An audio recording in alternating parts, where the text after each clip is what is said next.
Hi everybody, I'm Mrs. Dyer. I'm the assistant principal for pre-K through 4, and I'm going to read chapter 20, The Hour of Triumph.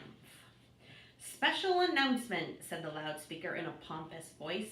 The management of the fair takes great pleasure in presenting Mr. Homer L. Zuckerman and his famous pig. The truck bearing this extraordinary animal is now approaching the infield. Kindly stand back and give the truck room to proceed. In a few moments, the pig will be unloaded in the special judging ring in front of the grandstand, where a special award will be made. Will the crowd please make way and let the truck pass? Thank you. Wilbur trembled when he heard this speech. He felt happy but dizzy. The truck crept along slowly in low speed. Crowds of people surrounded it, and Mr. Arable had to drive very carefully in order not to run over anybody. At last, he managed to reach the judge's stand. Avery jumped out and lowered the tailgate. I'm scared to death, whispered Mrs. Zuckerman. Hundreds of people are watching us, are looking at us. Cheer up, replied Mr. Arable. This is fun. Unload your pig, please, said the loudspeaker. All together now, boys, said Mr. Zuckerman. Several men stepped forward from the crowd to help lift the crate. Avery was the busiest helper of all. Tuck your shirt in, Avery, cried Mrs. Zuckerman, and tighten your belt. Your pants are coming down. Can't you see I'm busy? Replied Avery in disgust. Look, cried Fern, pointing. There's Henry. Don't shout, Fern, said her mother, and don't point. Can't I please have some money? Asked Fern. Henry invited me to go on the Ferris wheel again, only I don't think he has any money left. He ran out of money. Mrs. Arable opened her handbag. Here, she said. Here is 40 cents. Now, don't get lost, and be back at our regular meeting place by the pig pen very soon. Fern raced off, ducking and dodging through the crowd in search of Henry. The Zuckerman pig is now being taken from the crate, boomed the voice on the loudspeaker. Stand by for an announcement. Templeton crouched under the straw at the bottom of the crate. What a lot of nonsense, he muttered the rat. What a lot of fuss about nothing. Over in the pig pen, silent and alone, Charlotte rested. Her two front legs embraced the egg sack. Charlotte could hear everything that was said on the loudspeaker. The words gave her courage. This was her hour of triumph. As Wilbur came out of the crate, the crowd clapped and cheered. Mr. Zuckerman took off his cap and bowed. Lurvy pulled his big handkerchief from his pocket and wiped the sweat from the back of his neck. Avery knelt in the dirt by Wilbur's side, busily stroking him and showing off. Mrs. Zuckerman and Mrs. Arable stood on the running board of the truck. Ladies and gentlemen, said the loudspeaker, we now present Mr. Homer L. Zuckerman's distinguished pig. The fame of this unique animal has spread to the far corners of the earth, attracting many valuable tourists to our great state. Many of you will recall that never-to-be-forgotten day last summer when the writing appeared mysteriously on the spider's web in Mr. Zuckerman's barn, calling the attention of all and sundry to the fact that this pig was completely out of the ordinary. This miracle has never been fully explained, although learned men have visited the Zuckerman's pig pen to study and observe the phenomenon.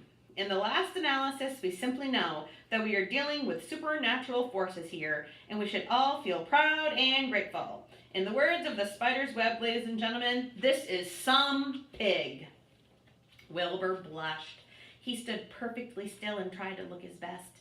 This magnificent animal, continued the loudspeaker, is truly terrific. Look at him, ladies and gentlemen. Note the smoothness and whiteness of the coat.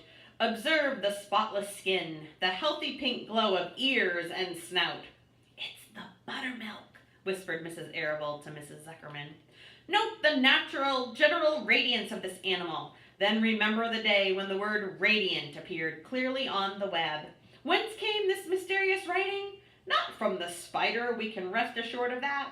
Spiders are very clever at weaving their webs, but needless to say, spiders cannot write. Oh, they can't they? Murmured Charlotte to herself.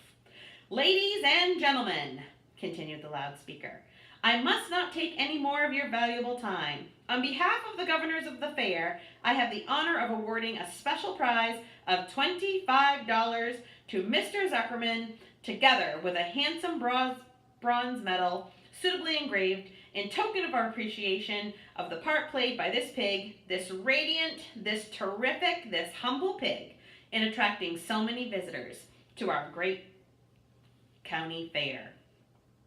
Wilbur had been feeling dizzier and dizzier through this long complimentary speech. When he heard the crowd begin to cheer and clap again, he suddenly fainted away. His legs collapsed, his mind went blank, and he fell to the ground unconscious. "What's wrong?" asked the loudspeaker. "What's going on, Zuckerman? What's the trouble with your pig?" Avery was kneeling by Wilbur's head, stroking him. Mr. Zuckerman was dancing about, fanning him with his cap. "He's all right," cried Mr. Zuckerman. "He gets these spells. He's modest and can't stand praise." "Well, we can't give a prize to a dead pig," said the loudspeaker. "It's never been done." "He isn't dead," hollered Zuckerman. "He's fainted. He gets embarrassed easily. Run for some water, Lurvy." Lurvy sprang from the judge's ring and disappeared. Templeton poked his head from the straw. He noticed that the end of Wilbur's tail was within reach. Templeton grinned. "I'll tend to this," he chuckled. He took Wilbur's tail in his mouth and bit it just as hard as he could bite. The pain revived Wilbur. In a flash, he was back on his feet. "Ouch!" he screamed. "Hooray!" yelled the crowd. "He's up! The pig's up! Good work, Zuckerman! That's some pig!" Everyone was delighted. Mr. Zuckerman was the most pleased of all. He sighed with relief. Nobody had seen Templeton. The rat had done his work well. And now one of the judges climbed into the ring with the prizes. He handed Mr. Zuckerman 2 $10 bills and a $5 bill. Then he tied the medal around Wilbur's neck. Then he shook hands with Mr. Zuckerman while Wilbur blushed. Avery put out his hand and the judge shook hands with him too. The crowd cheered. The photographer took Wilbur's picture. A great feeling of happiness swept over the Zuckermans and the Arables. This was the greatest moment in Mr. Zuckerman's life. It is deeply satisfying to win a prize in front of a lot of people. As Wilbur was being shoved back into the crate, Lurvy came charging through the crowd carrying a pail of water. His eyes had a wild look. Without hesitating a second, he dashed the water at Wilbur. In his excitement, he missed his aim, and the water splashed all over Mr. Zuckerman and Avery.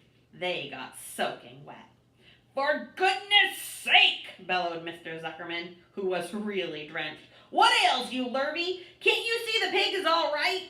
"You asked for water," said Lurvy meekly. "I didn't ask for a shower bath," said Mr. Zuckerman. The crowd roared with laughter. Finally, Mr. Zuckerman had a laugh too, and of course Avery was tickled to find himself so wet, and he immediately started to act like a clown. He pretended he was taking a shower bath.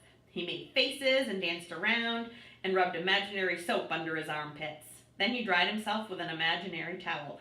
"Avery, stop it!" cried his mother. "Stop showing off!" But the crowd loved it. Avery heard nothing but the applause. He liked being a clown in a ring with everybody watching in front of a grandstand. When he discovered there was still a little water left in the bottom of the pail, he raised the pail high in the air and dumped the water on himself and made faces. The children in the grandstand screamed with appreciation.